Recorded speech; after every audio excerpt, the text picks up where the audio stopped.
तुम्ही कधी चेक लिहिलाय का? चेक लिहिताना आपण एखादी रक्कम टाकल्यानंतर त्यापुढे फक्त किंवा ओन्ली असं लिहितो. पण आपण ते का लिहितो असा प्रश्न कधी तुम्हाला पडलाय का? चला याच विषयी जाणून घेऊया. आता एखादा चेक लिहिताना अमुक रक्कम टाकल्यानंतर आपण मराठीत असेल तर फक्त लिहितो आणि इंग्रजीत असेल तर ओन्ली असं लिहितो. आता हे दोन्ही शब्द फार छोटे आहेत, पण त्याचं महत्त्व तेवढंच मोठं आहे.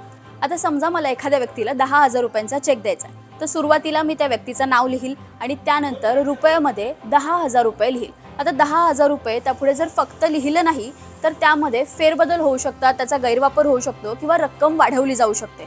पण तेच जर मी फक्त लिहिलं तर ती रक्कम तशीच राहील आणि त्यामध्ये काही फेरफार करणं अशक्यच होईल. भारतात नेगोशिएबल इन्स्ट्रुमेंटल ॲक्ट 1881 नुसार जर चेकवर चुकीची माहिती दिली गेली किंवा फेरफार झाला तर ती फसवणूक ठरते.